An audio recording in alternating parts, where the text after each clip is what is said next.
গঙ্গার তীরে দক্ষিণেশ্বর কালীবাড়ি, মা কালীর মন্দির। বসন্তকাল, 1882 খ্রিস্টাব্দ। ঠাকুরের জন্মোৎসবের কয়েকদিন পরে শ্রীযুক্ত কেশব সেন ও শ্রীযুক্ত জোসেফ কুকের সঙ্গে 23শে ফেব্রুয়ারি বৃহস্পতিবার ঠাকুর স্টিমারে বেরিয়েছিলেন। তারই 3 দিন পরে মাস্টার সিধুর সঙ্গে বরাহনগর এই বাগানে ও বাগানে বেড়াতে বেড়াতে এখানে এসে পড়েছেন। আজ রবিবার 26শে ফেব্রুয়ারি, 15ই ফাল্গুন। অবসর আছে, তাই বেড়াতে এসেছেন। সিধু বলেছিলেন গঙ্গার ধারে একটি চমৎকার বাগান আছে, সে বাগানটি কি দেখতে যাবেন? সেখানে একজন পরমহংস আছেন।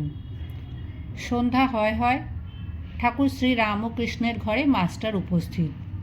এই প্রথম দর্শন। দেখলেন একঘর লোক নিস্তব্ধ হয়ে তাঁর কথামৃত পান করছেন। ঠাকুর তক্তপোষে বসে পূর্বাশ্ব হয়ে সহাস্য বদনে ঈশ্বরের কথা বলছেন। ভক্তেরা মেঝে বসে আছেন। মাস্টার দাঁড়িয়ে অবাক হয়ে দেখছেন। মনে হলো যেন সাক্ষাৎ সুখদেব ভগবত কথা বলছেন আর সর্বতীর্থের সমাগম হয়েছে, অথবা যেন শ্রী চৈতন্য পুরী ক্ষেত্রে রামানন্দ স্বরূপাদি ভক্ত সঙ্গে বসে আছেন ও ভগবানের নাম গুণ কীর্তন করছেন। ঠাকুর বলছেন, যখন একবার হরি বা একবার রাম নাম করলে রোমাঞ্চ হয়, অশ্রুপাত হয়, তখন নিশ্চয়ই যেন যে সন্ধ্যাদি কর্ম আর করতে হবে না। তখন কর্মত্যাগের অধিকার হয়েছে, কর্ম আপনা আপনি ত্যাগ হয়ে যাচ্ছে। তখন কেবল রাম নাম কি হরিনাম কি শুদ্ধ ওমকার জপলেই হলো।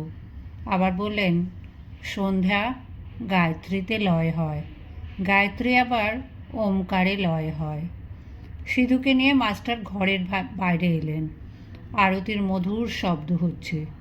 একসঙ্গে কাঁসর, ঘণ্টা, খোল, করতাল বেজে উঠল। বাগানের দক্ষিণ প্রান্ত থেকে নহবতের রাগ ভেসে আসছে। সবে জ্যোৎস্না উঠছে। চতুর্দিকে আরতির আয়োজন হচ্ছে। মাস্টার দ্বাদশ শিব মন্দিরে, শ্রী শ্রী রাধাকান্তের ও শ্রী শ্রী ভবতারিণীর মন্দিরে আরতি দর্শন করে পরম প্রীতি লাভ করলেন। সিধু বললেন, এটি রাসমণির দেবালয়, এখানে নিত্য সেবা, অনেক অতিথি কাঙাল আসে। কথা বলতে বলতে ভবতারিণীর মন্দির থেকে বড় পাকা উঠানের মধ্য দিয়ে পায়চারি করতে করতে দুজনে আবার ঠাকুর শ্রী রামকৃষ্ণের ঘরের সামনে এলেন।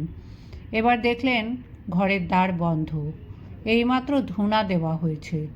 মাস্টার ঘরে হঠাৎ ঢুকতে পারলেন না। দরজায় বৃন্দে দাঁড়িয়েছিল। জিজ্ঞাসা করলেন, হ্যাঁ গা, সাধুটি কি এখনও এর ভেতর আছেন? বৃন্দে বলল, হ্যাঁ, এই ঘরের ভেতর আছেন। মাস্টার বললেন, ইনি এখানে কতদিন আছেন? বৃন্দে বলল, তাও অনেক দিন আছেন। মাস্টার বললেন, আচ্ছা, ইনি কি খুব বইটই পড়েন? বৃন্দে বলল, আর বাবা বইটই, সব ওর মুখে। মাস্টার সবে পড়াশোনা করে এসেছেন। ঠাকুর শ্রী রামকৃষ্ণ বই পড়েন না শুনে আরও অবাক হলেন। মাস্টার বললেন, আচ্ছা, ইনি বুঝি এখন সন্ধ্যা করবেন? আমরা কি ঘরের ভেতর যেতে পারি? তুমি একবার খবর দেবে? বৃন্দে বলল, তোমরা যাও না বাবা, গিয়ে ঘরে বসো। তারা ঘরে ঢুকে দেখেন ঘরে আর কেউ নেই। ঠাকুর শ্রী রামকৃষ্ণ একা তক্তপোষের উপর বসে আছেন। ঘরে ধুনো দেওয়া হয়েছে, সমস্ত দরজা বন্ধ।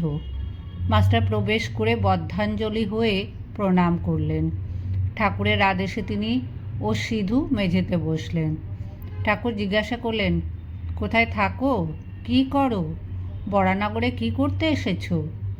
মাস্টার সমস্ত পরিচয় দিলেন, কিন্তু দেখতে লাগলেন যে ঠাকুর মাঝে মাঝে যেন অন্যমনস্ক হচ্ছেন। এরই নাম ভাব। যেমন কেউ ছিপ হাতে করে মাছ ধরতে বসেছে।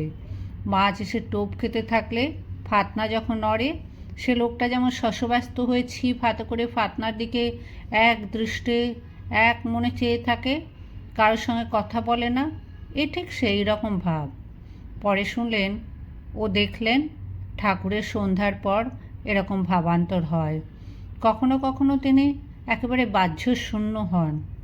মাস্টার বললেন, আপনি এখন সন্ধ্যা করবেন, তবে আমরা আসি। শ্রীরামকৃষ্ণ ভাবস্থ হয়ে বললেন, না, সন্ধ্যা তা এমন কিছু নয়। আর কিছু কথাবার্তার পর মাস্টার প্রণাম করে বিদায় গ্রহণ করলেন। ঠাকুর বললেন, আবার এসো। মাস্টার ফেরবার সময় ভাবতে লাগলেন, এ সৌম্য কে, যার কাছে ফিরে যেতে ইচ্ছা করছে? বই না পড়লে কি মানুষ মহৎ হয়? কি আশ্চর্য, আবার আসতে ইচ্ছা হচ্ছে। ইনিও বলেছেন আবার এসো। কাল কি পরশু সকালে আসবো।